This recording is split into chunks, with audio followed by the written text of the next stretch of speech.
ढोलकी हे तुझं काम नाहीये, तू नवऱ्या पुढे हेच वाजवणार आहेस का?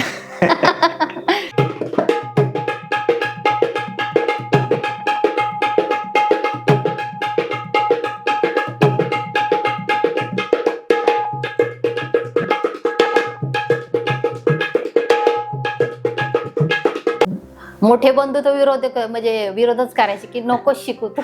ते बोलतच नाहीयेत माझ्या संग. पण हे म्हणले तू कसे करशील, तुझ्या पोटात तर बाळ आहे. म्हणलं मला काय होणार नाही, गणपती बाप्पाची इच्छा असेल ना ते मला बरोबर घेऊन जातील. आणि त्यावेळेला मी तिथे सगळे कार्यक्रम सक्सेस केले. घरामध्ये बरेचसे क्रॅसेस झाले. त्यांचा विरोधच होता की ढोलकी तू वाजवायचीच नाही. मग मी घर सोडून 2 वर्ष म्हणजे पुण्यात आले. मी त्यावेळेला मी नर्सरीत काम केलं, थोडं कंपनीत काम केलं, दुसऱ्यांची म्हणजे त्यावेळेला धुणं भांडं पण केलं मी त्यावेळेला, कारण पुण्यात खायला ओळखत नव्हतं ना कोण. सर्वांना प्रेमपूर्वक नमस्कार मंडळी, सर्वांचं स्वागत आहे आकाशित मास्टर्स मध्ये. मंडळी, आज एका विशेष व्हिडिओमध्ये सर्वांचं स्वागत करताना आनंद होतो आहे, कारण आज एका अशा रणरागिणीसोबत आहे ज्यांचं ढोलकी क्षेत्रामध्ये एक विशेष नाव जे आहे ते घेतलं जातं. आणि ही स्टोरी मंडळी इतकी हृदयस्पर्शी आहे ना, अगदी म्हणजे ढोलकीसाठी एक महिला असली तरी ती तिच्या कलेसाठी काय काय करू शकते हे तुम्हाला आजच्या व्हिडिओमधून जे आहे ते शिकायला मिळणार आहे. त्यामुळे आता मी जास्त न बोलता सर्वांच्या वतीने स्वागत करतो श्री ढोलकी साम्राज्ञी, किंवा ज्यांना आपण ढोलकी क्षेत्रातील रणरागिणी म्हणतो, अशा असणाऱ्या लक्ष्मीताई यांचं. ताई, स्वागत आहे तुमच्या सर्वांच्या वतीनं. कसे आहात? हो, व्यवस्थित आहे. माझा पहिला प्रश्न हाच आहे की पुरुषाच्या अकॉर्डिंगनं जेव्हा एखादी स्त्री कलेमध्ये उतरते, स्पेशली ढोलकीमध्ये, तेव्हा काय आव्हानं असतात तिच्यासमोर? खूपच जड जाते आणि खूपच अवघड आहे तसं म्हणलं तर. मग घरातून प्रोत्साहन मिळतं का याला? हो, मिळतंय ना. बरं, आता पखवाजाची आणि तबल्याची तुलना केली तर तबला हा सॉफ्ट आहे वाजवायला आणि पखवाज हा जड आहे वाजवण्यासाठी, थोडीशी ताकद लावून वाजवावा लागतो. तसं ढोलकी कशी आहे, म्हणजे सॉफ्ट आहे वाजवायला की जड वाजवावी लागते? ढोलकी तशी जडच आहे वाजवायला, कारण थापापासूनच सुरुवात आहे. कारण माझे बाबा विठ्ठल गुडाळकर, ती पहिली मला थापच शिकवली त्यांनी. ती मी माझ्याकडून त्यांनी ती 500 वेळा बसवून घेतली. 500 वेळा? हो. त्यावेळेला म्हणजे बोट त्यावेळेला काळे निळे झाले होते माझे. जोपर्यंत थाप येत नाही, पहिली ढोलकीची मेन काय म्हणले की पहिली थाप आहे, आणि ती आहे 3 बोटांची. अच्छा, 3 बोटाची थाप. हो. कशी आहे मला एकदा?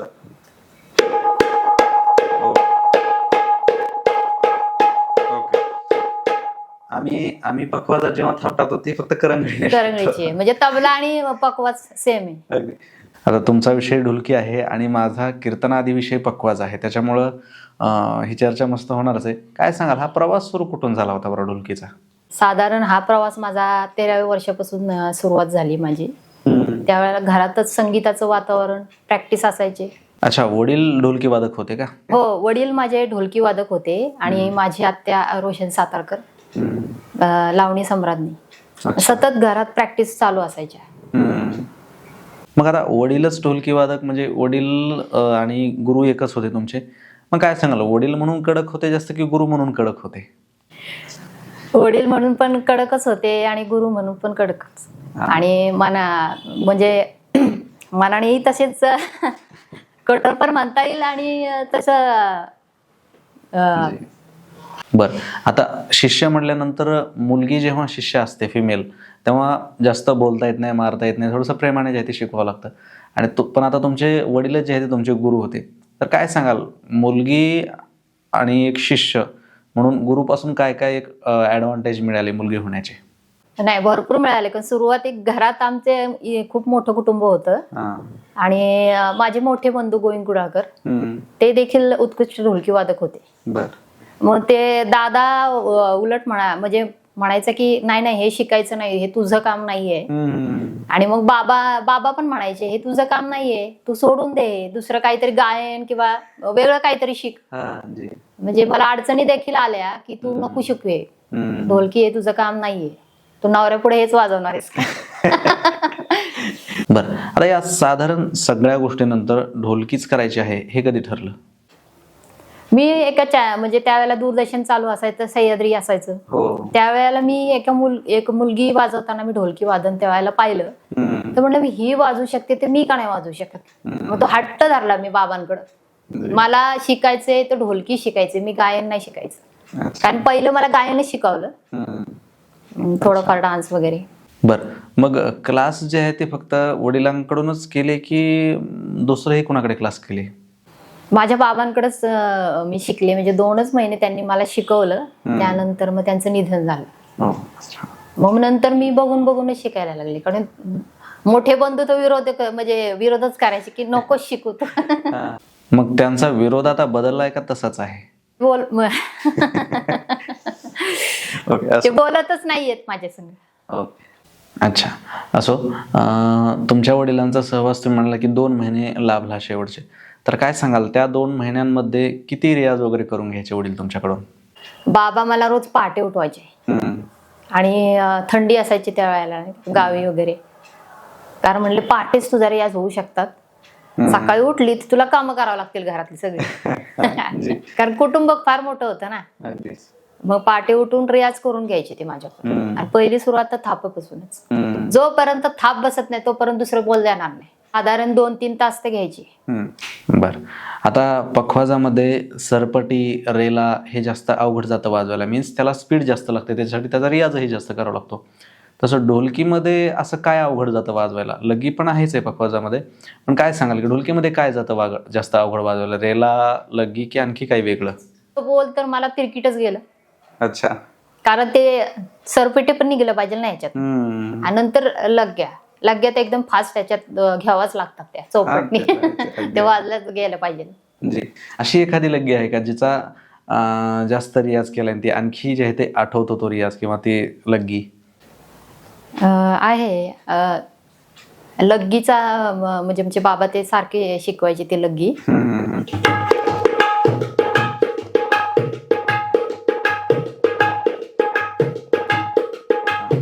बाबांनी शिकवलेली पहिली लग्गी. काय काय काय बोलाय तिची?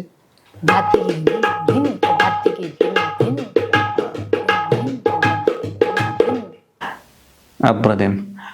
बर, लाईफचा असा कुठला टर्निंग पॉईंट होता बरं, ज्या टर्निंग पॉईंटमुळे ढोलकीच्या नावामुळे किंवा ढोलकी वाजवण्यामुळे नवी ओळख निर्माण झाली किंवा तिथून कुठं कार्यक्रम वगैरे मिळायला सुरुवात झाली असं? खरं तर लावणी महोत्सव मध्ये, म्हणजे अकलूज लावणी महोत्सव तुमच्या म्हणजे माहितीच असेल तुम्हाला, राज्यस्तरीयचं, तिथे मला संधी मिळाली वाजवण्यासाठी. आणि प्रॅक्टिस ही खूप झाली त्यात, म्हणजे नाही का 1-2 महिने त्याची प्रॅक्टिस पूर्वी चालायच्या त्या कॉम्पिटिशनला. 2 महिने रिहर्सल? हो. आणि ते तिथे माझा तो पहिला नंबर आला 2005 मध्ये. 2005 मध्ये? हो. मग 2007 लागोपाठ मग असे मला त्या पहिलं बक्षीस तिथं मिळालं मला ढोलकीत. आणि तिथे जवळजवळ 50 ते 60 जण ढोलकी वादक, सिनियर वादक, ते पण खूप तयारीचे. त्याच्यामध्ये महिला किती होते? महिला नव्हत्या, मी एकटीच होते फक्त. आता एवढ्या सगळ्या फर्स्ट प्राइज मिळाल्या म्हटल्यानंतर आणि तीही एका स्त्रीला, पुरुषांची काय प्रतिक्रिया होती तिथं? ते भांडणं केली की हिलाच का देता सारखं. मग जे लोक आता ऐकायला आलेले आहेत, महिला वाजवते आणि ढोलकी वाजवते म्हणल्यानंतर त्यांच्या काय प्रतिक्रिया असायच्या? हो, होत्या ना, की तू अशी, तुला म्हणजे इतके बरेचसे लावणीमध्ये नेहमी पुरुषच ढोलकी वाजवतात, म्हणजे सहसा महिला वाजवत नाही. तेच म्हणलं, पहिल्यांदाच तू आली आहेस आणि इतकं छान सुंदर वाजवतीये, अशी थोडीशी बारकी आहे, छोटी, अशी तिथून सुरुवात झाली. म्हणजे नाही का, काय एज काय होतं त्यावेळेस? त्यावेळेला मला वाटतं 17-18 असावा. हो, अच्छा. आम्ही लहानपणी तुम्हाला एक टेलिव्हिजनचा फार मोठा शो होता, त्या शो मध्ये तुम्हाला ढोलकी म्हणून पाहिलं होतं. मला वाटतं युट्यूबवरती तो व्हिडिओ आहेही आता, फेटा वगैरे बांधलेला आहे. तर काय त्या शो पासून खरी ओळख निर्माण झाली का बरं सोशल मीडियाच्या जगात? बरोबर, तिथूनच सुरुवात झाली. माझी पहिली संधी माझ्या आत्याची ऍक्च्युअली तिथं बोलवलं होतं आमच्या आत्याला, आणि आत्याने मला ती संधी तिथं उपलब्ध करून दिली की माझी ही भाची, हिला एक संधी द्या तिथं वाजवायची. मग त्या शो मध्ये किती राऊंड पर्यंत तुम्ही पुढे गेला होतात की फायनल पर्यंत गेला होतात? फायनल पर्यंत. किती दिवसाचा होता तो शो? ते 2 महिने होते शिकते. आता सर्व प्रेक्षकांच्या वतीने आता ढोलकीवर विषय चाललेलाच आहे मगापासून, आम्ही रणरागिणी असं म्हणलेलं आहे तुम्हाला, तर आता काहीतरी ऐकवा पुढे जाण्याच्या आधी.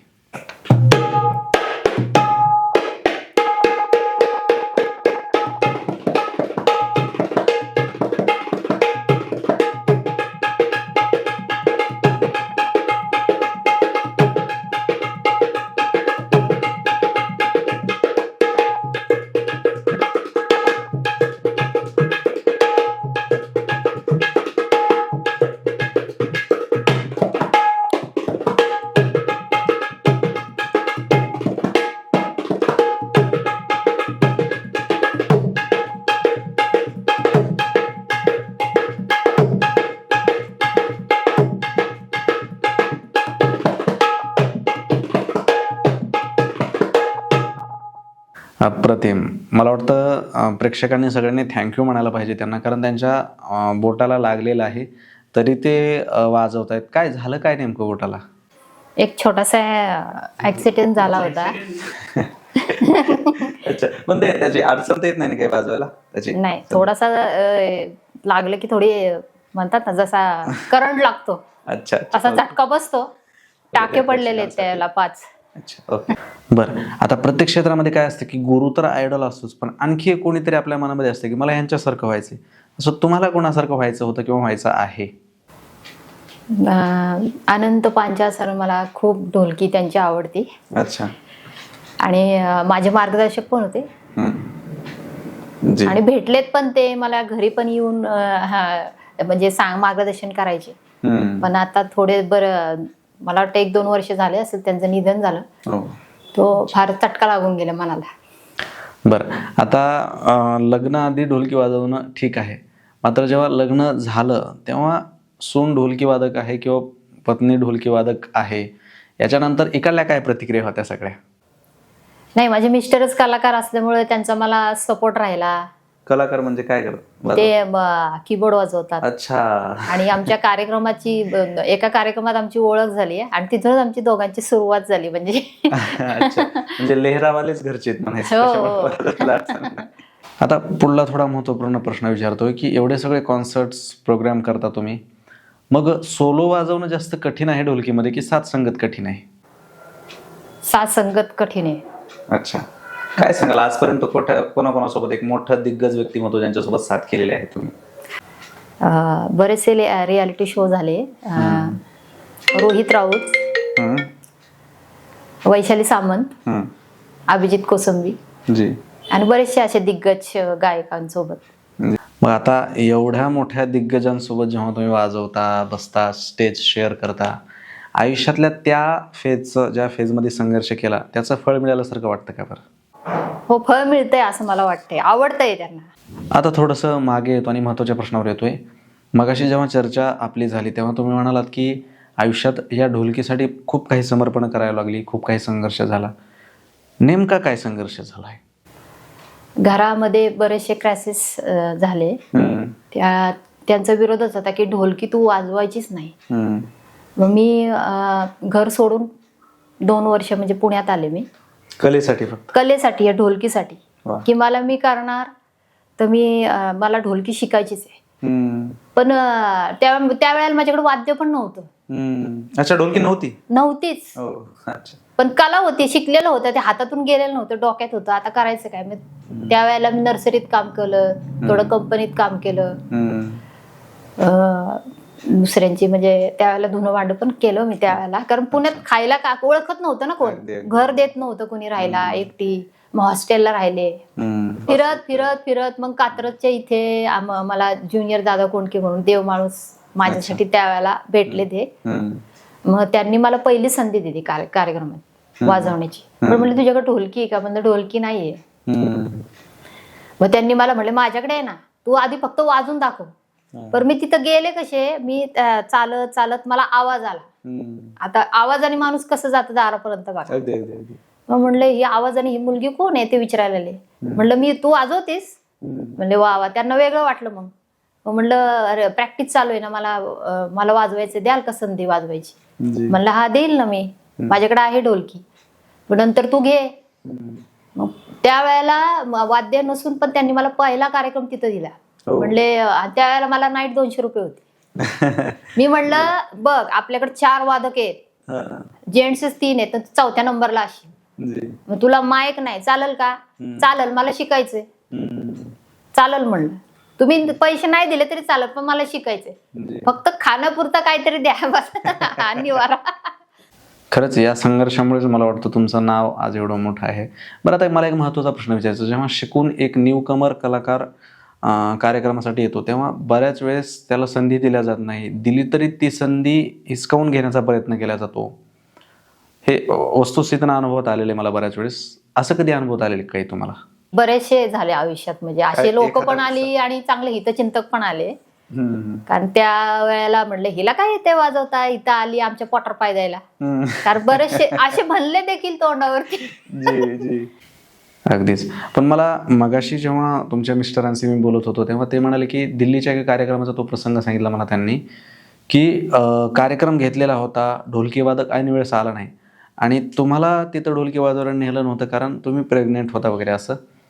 तर त्यावेळेस प्रेग्नेंट असताना तुम्ही तो कार्यक्रम वाजवला होता असं काहीतरी म्हणाल. काय काय किस्सा काय आहे तो नेमका? प्रसंग असा होता, माझ्या मिस्टरनी काही कार्यक्रम तिकडचे घेतले होते 10 दिवसाचे जी. आणि ढोलकीवालाच आला नाही. बरेच ट्रेनचा टायमिंग पण होत चालला होता. ह्यांना म्हणलं तुम्ही घाबरू नका, मी आहे ना. मग हे म्हणले तू कसे करशील, तुझ्या पोटात तर बाळ आहे. म्हणलं मला काय होणार नाही, गणपती बाप्पाची इच्छा असेल ना ते मला बरोबर घेऊन जातील. आणि त्यावेळेला मी तिथे सगळे कार्यक्रम सक्सेस केले आणि एक छान चांदीची मूर्ती बक्षीस म्हणून मी इकडे पुण्यात घेऊन आले. अच्छा. आता तुमच्या पुढच्या पिढीला तुम्ही या ढोलकीचा वारसा द्याल का? स्पेशली जर ती मुलगी असेल तर? नक्कीच. जर ती मुलगी असेल तर हो, मी माझी मोठी मुलगी ईश्वरी, तिला मी नक्कीच प्रयत्न करेल की सिंगिंग तर शिकतीच आहे ती, पण त्याच्यासोबत तिला मला ढोलकी पण थोडीफार तू शिक. जी. आता एक महत्वाचा प्रश्न विचारतोय. आम्ही पखवाजामध्ये जेव्हा शिकतो तेव्हा 12 मात्रा, 8 मात्रा, 16 मात्रा असं असतात. तसं ढोलकीमध्ये असं मात्रा प्रकरण असतं की कसं त्याच्यामध्ये असतं? हा, ढोलकीत पण असतं 4 मात्रा. म्हणजे त्याला 4 बार म्हणलं जातं, 8 बार म्हणलं जातं, 16 बार म्हणलं जातं. म्हणजे त्यात मला वाटतं अच्छा मुजरा जो असतो, म्हणजे आता सुरुवात ढोलकीची ना, मग कुठल्याही कार्यक्रमामध्ये पहिला मुजरा असतो, गण झाले की मुजरा असतो. मग हे असे ते 4 बार 8 बार अशा प्रमाणे ते तोडे वगैरे किंवा त्यात ऍड करून ते मुजरा बनवला जातो. ज्याला आम्ही मात्रा म्हणतो त्याला तुम्ही बार म्हणता? हो, बार मुजराच थोडाफार तुम्हाला ऐकू येईल. नो प्रॉब्लेम, नक्कीच.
एवढं वजन येण्यासाठी काय सांगाल की किती तास आता रियाज चालू असतो की नाही तुमचा? मग कारण वजन सगळं टिकून राहायचे म्हणून रियाज चालू पाहिजे.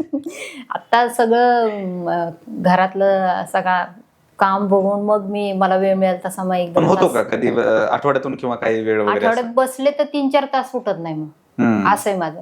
मग घरातलं काम तसंच कपाडानं असं असतं माझं. मग पूर्ण जीव इकडेच, म्हणजे की वेडी अगदी मी ढोलकीची असं म्हणा. शेवटचा प्रश्न की जेव्हा घरी रियाज करता तेव्हा तुमच्या मुलींची काय प्रतिक्रिया असते?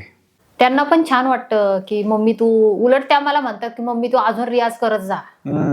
त्यात मला उलट त्या मला प्रोत्साहन देतात की तुझ्यामुळं मग आम्हाला पण शिकायला मिळेल. तू मला शिकवणं हट्ट करतात, तू मला ढोलकी शिकवत नाही, तुझ्यासारखं मला स्टार व्हायचंय.